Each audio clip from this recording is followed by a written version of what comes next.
Bonjour, bonsoir ou bon après-midi selon les endroits où vous êtes et d'où vous me suivez en ce moment. Moi, c'est Mohamed El Cheikhali, je suis journaliste, je suis indépendant. Et je suis l'administrateur de cette chaîne YouTube, la chaîne des intellectuels et des personnalités publiques de la Mauritanie. Nous abordons sur cette chaîne des sujets dominants de l'actualité nationale et parfois l'actualité internationale. Vous vous souvenez qu'il y a quelques jours, nous avions commencé à faire des rubriques relatives au profil des ministres du gouvernement actuel. Pourquoi ? Parce que la chaîne estime que ce serait une bonne chose que les Mauritaniens se familiarisent avec les personnalités publiques qui ont entre les mains la destinée administrative, la destinée financière, la destinée économique de ce pays. Dans cette rubrique, nous avons déjà fait trois profils. Le profil du ministre de l'Équipement et des Transports, le ministre des Mines et le ministre de la Culture. Nous allons maintenant reprendre donc cette série de chroniques pour faire connaissance des membres du gouvernement. Mais avant d'attaquer et de faire le profil de la prochaine personnalité publique, membre du gouvernement, donc de laquelle la chaîne va dresser le portrait, je voudrais dire que nous, Mauritaniens, ce qui nous unit, c'est le pays. C'est le pays qui nous unit. Nous pouvons ne pas être d'accord les uns avec les autres. Nous pouvons ne pas être d'accord avec le gouvernement sur certains points. Nous pouvons ne pas être d'accord avec le système sur certains de ces ajustements, mais nous devons toujours, c'est ce que je pense et c'est ce que je défends, nous devons toujours et dans toutes les situations être d'accord avec notre pays. Parce que ce qui compte, c'est la Mauritanie. Ce qui nous unit, c'est la Mauritanie. Et nous avons besoin d'une Mauritanie apaisée, nous avons besoin d'une Mauritanie qui évolue, qui avance, qui se développe dans la paix et dans la sérénité. Bonjour, bonsoir ou bon après-midi selon les endroits où vous êtes et d'où vous suivez cette chaîne, la chaîne du journaliste chroniqueur Mohamed El Cheikhali, la chaîne des intellectuels et des personnalités politiques et publiques de Mauritanie. C'est vrai que la Mauritanie traîne un boulet au pied depuis les années 80, ou plus précisément depuis les années 86, et ce boulet, je n'ai pas besoin de le rappeler, c'est cette tentative avortée et qui a motivé, peut-être, ou donné l'occasion, pour être plus précis, au gouvernement de l'époque pour faire ce qu'il a fait, qui est inadmissible. Nous l'avons dit, nous allons le répéter, nous ne cesserons jamais de le répéter. Le passif humanitaire est un boulet que la Mauritanie traîne au pied. Et il faut que la chaîne de ce boulet soit coupée. Il faut qu'elle soit cassée. Elle ne peut être cassée que par une décision consensuelle qui serait prise par les victimes et par le gouvernement mauritanien, quel que soit ce gouvernement mauritanien. Parce que ce n'est pas une affaire de Ould Ghazouani, ce n'est pas une affaire de Ould Abdelaziz, ce n'était pas une affaire de Sidi Ould Cheikh Abdallahi, c'est une affaire de la Mauritanie. C'est la Mauritanie qui doit régler ce problème. Et quand j'entends par Mauritanie, qui, nous, les Mauritaniens, nous devons nous réconcilier avec nous-mêmes d'abord et ensuite nous réconcilier avec les gouvernements qui a les destinées de la Mauritanie. Amen. Vous suivez en ce moment la chaîne YouTube du journaliste mauritanien Mohamed El Cheikhali. Cette chaîne est indépendante. Elle diffuse des chroniques sur des sujets dominants de l'actualité nationale et internationale, des chroniques qui ciblent la classe intellectuelle mauritanienne et africaine. Abonnez-vous à la chaîne si ce n'est pas déjà fait, pour ne manquer aucune de nos chroniques. Merci pour votre attention. Nous pouvons ne pas être d'accord avec le gouvernement sur certains points. Nous pouvons ne pas être d'accord avec le gouvernement ou le régime sur certains points. Nous pouvons ne pas être d'accord avec ce que certains appellent le système sur des points ou beaucoup de points. Mais que nous soyons les Kalouna de Biram Daoul Abid, ou que nous soyons les microbes de Sabatia, ou que nous soyons ces fumeurs de joint et qui passent toute la nuit à veiller pour écouter Sidou Lekmash ou Talib Abdel Wajud, c'est pas important. Nous sommes des Mauritaniens et nous devons veiller à une seule chose et qui doit être extrêmement importante pour nous tous. La Mauritanie doit vivre en paix. Parce que sans paix, la Mauritanie, ni aucun pays au monde ne peut évoluer. Et ne peut régler d'ailleurs ses problèmes. Et c'est pour ça qu'il faut éviter d'aller à l'extrême de la violence, quelle que soit cette violence. La Mauritanie baigne dans une violence verbale inimaginable depuis l'arrivée du président Ghazouani au pouvoir, mais d'autres pays baignent dans la violence de conflits armés, ce qui est plus grave. Donc, que nous soyons les Kalouna, je disais de Biram Daoula, ou que nous soyons les microbes de Sambacham, nous devons toujours éviter d'aller à l'extrême. Pourquoi? Parce que ce que nous avons en commun, ce que nous devons partager dans la sérénité et dans la paix, c'est la Mauritanie.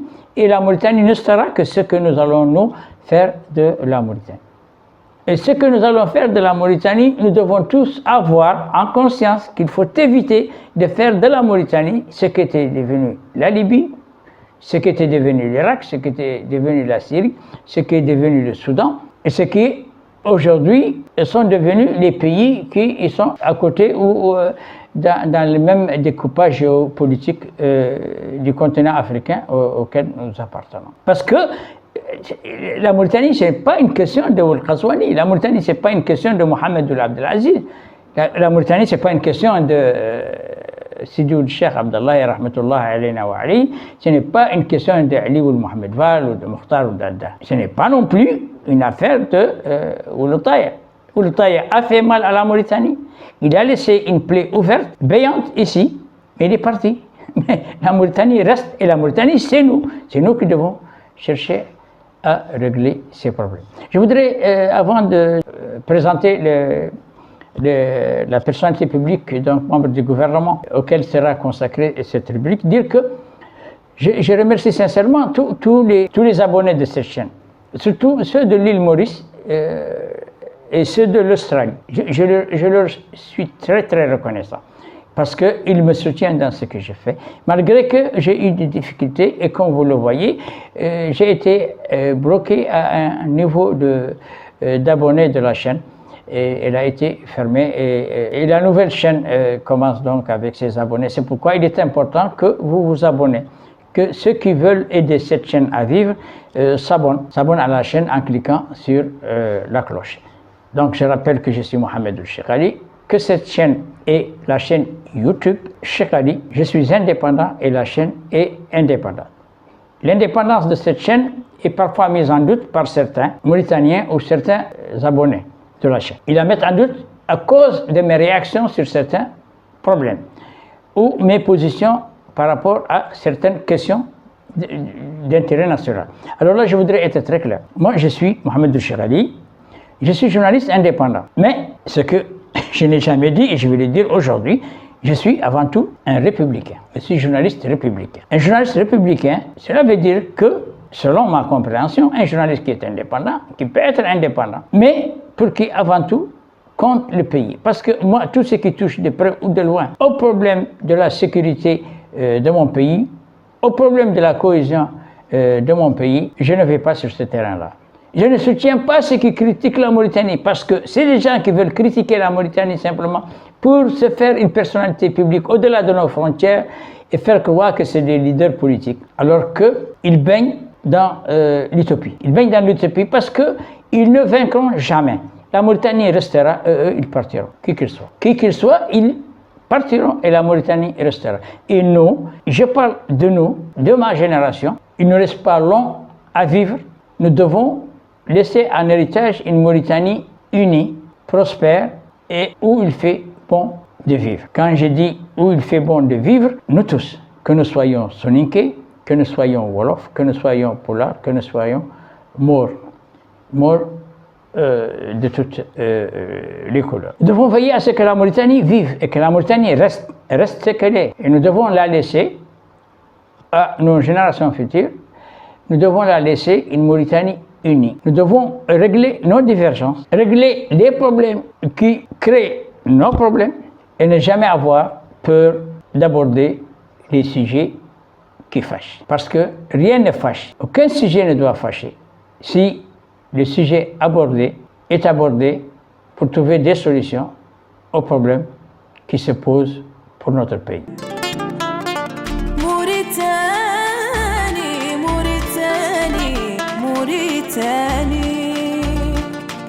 موريتاني بلدنا موريتاني دولتنا موريتاني قوتنا موريتاني وحدتنا موريتاني وحدتنا. Voilà, je vous retrouve donc, comme je l'avais dit au cours de cette introduction, nous reprenons avec le cycle de ces rubriques qui présentent les membres du gouvernement mauritanien. Aujourd'hui, la rubrique va vous présenter un ministre pas comme les autres, Koumbaba. Koumbaba, qui est actuellement ministre conseiller à la présidence de la République, est un ministre dont le nom résonne pour beaucoup, résonne comme un nom qui traîne avec lui un passé obscur, et d'autres dont le nom résonne comme une Mauritanienne engagée dans la lutte pour l'égalité, pour l'union, pour la solidarité entre les communautés mauritaniennes.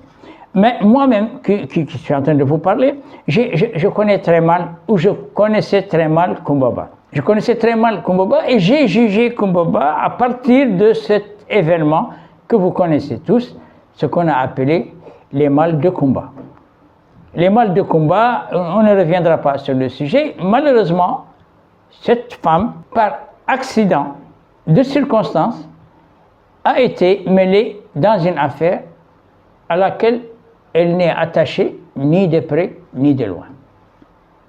L'affaire des mâles qui avait fait à l'époque grand bruit, les mâles d'Aziz, des mâles qui existent bel et bien parce que c'est des mâles qui ont été confirmés par une conversation téléphonique qui a fuité de l'intéressé lui-même, Mohamed Ould Abdelaziz. À l'époque, il faut le rappeler, il est bien de le rappeler, il n'était pas président de la République, il était simplement le commandant du bataillon de la sécurité présidentielle. Et je peux dire, moi, que je pense que Koumbaba, à l'époque, a été abusé par le président Mohamed Ould Abdelaziz en lui confiant une mission qui sort du cadre de sa lettre d'émission comme conseiller à la présidence de la République. Mais Koumbaba, son nom ne figure sur aucune affaire rattachée à un scandale dans ce pays. Pas à ma connaissance. Aucun. Elle a été ministre, elle a travaillé avec une ouverture incroyable. Je n'ai jamais eu l'occasion de rencontrer cette femme, malheureusement. Et comme beaucoup de Mauritaniens, je l'ai jugée à partir de les mâles de Mohamed Ould Abdelaziz. Mais ceux qui ont rencontré cette femme, qui a été ministre de la Jeunesse, décrivent une femme intègre moralement, intègre administrativement, une femme brillante et qui fait son travail et qui le fait pour l'amour de son pays. Koumbaba a été toujours considéré par certains, et jusqu'à présent, au moment où je vous parle, certains Mauritaniens qui sont de la diaspora ou qui sont exilés en Europe, comme une nègre de service. Koumbaba n'a toujours été et n'est qu'une Mauritanienne. Une Mauritanienne qui aime son pays, une Mauritanienne qui travaille pour son pays, une personnalité publique qui aide le pays à avancer. Et cette image d'elle, rendue floue par ces commérages qui se sont répandus dans les pays pendant plusieurs années, auxquels moi-même je reconnais avoir participé et je le regrette sincèrement. Koumbaba, c'est une autre personnalité publique. Koumbaba est une Mauritanienne qui travaille pour la Mauritanie. Koumbaba n'est pas une femme qui travaille pour un individu. Elle ne travaille pas pour un président. Elle ne travaille ni pour Ould Ghazouani, qui est actuellement au pouvoir. Elle ne travaillait pas pour Ould Abdelaziz, qui était au pouvoir. Elle ne travaillait pas pour Sidi Ould Cheikh, qui était avant tout au pouvoir. Elle ne travaillait pas pour Ali Ould Mohamed. Elle ne travaillait pas pour Ma'awiya. Koumba Ba est une personnalité publique qui travaille pour son pays. Et on ne peut pas le lui reprocher. On ne peut pas le lui reprocher. Et personnellement, moi, qui suis mort, arabe et du Hod, je suis très fier de Koumba Ba.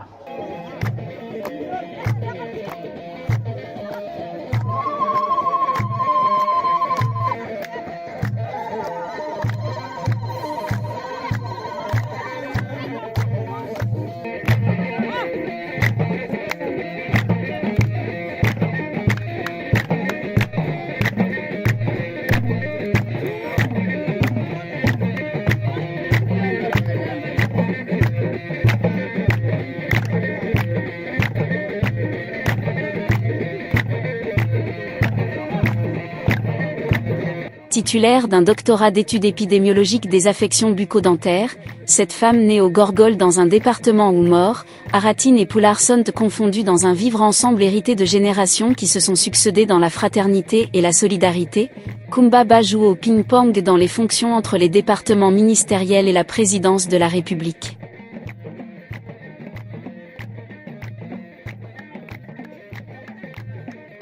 De 2009 à 2010, ministre de la fonction publique, de mars 2010 à décembre 2010 ministre délégué chargé des affaires africaines, de janvier 2015 à janvier 2017 ministre de la jeunesse et des sports, de janvier 2017 à octobre 2018 ministre de la fonction publique, du travail et de la modernisation de l'administration, Koumba Ba est une personnalité publique dont le parcours a été un incessant aller et retour entre des fonctions ministérielles et des fonctions de confiance à la présidence de la République.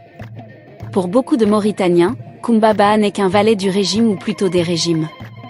Cette image de la personnalité publique de Koumba Ba ne correspond pourtant pas à la personnalité de cette Peul dont le nom n'a jamais été cité ni dans des affaires occultes, ni dans des scandales de malversation ou de détournement de deniers publics. Si par un concours de circonstances, Koumba Ba avait été entraîné sans le savoir dans une affaire dont Ould Abdelaziz était commanditaire, propriétaire et destinataire, Koumba Ba avait toujours la conscience tranquille, simplement parce que cette femme n'était ni de près, ni de loin et en quoi que ce soit concernée par cette affaire qui avait ébranlé les réseaux sociaux de l'époque.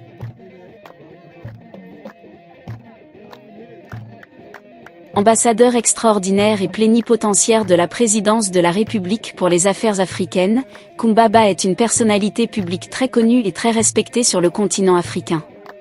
C'est une habituée et une fondée de pouvoir dans la transmission de messages écrits et portés à des chefs d'État africains relatifs à des questions politiques très sensibles. Koumba Ba a atteint l'apogée de sa célébrité quand elle était ministre de la Jeunesse. Son passage dans ce département a restitué à la jeunesse mauritanienne espoir et confiance dans ses capacités de contribuer au développement du pays. Sur le plan politique, celle qui a été de 2009 à juillet 2010 vice-présidente de l'Union pour la République, UPR, est un poids politique important pour l'équilibre politique dans le Gorgol. Dans sa région natale, elle se bat presque seule contre beaucoup de ses cousins à l'intérieur du pays et dans la diaspora qui cherche à entraîner la Mauritanie sur un terrain hostile à toute forme de cohésion nationale. Discrète, très ouverte à tous les Mauritaniens de toutes souches et de toutes communautés confondues, Koumba Ba, cadre compétent et personnalité publique très respectée était, et restera toujours un élément incontournable dans la politique d'un pays pour lequel elle s'est toujours battue loin des tiraillements des politiciens de sa communauté, une communauté dont beaucoup sont dispersés à travers le monde dans des missions de dénigrement de leur pays.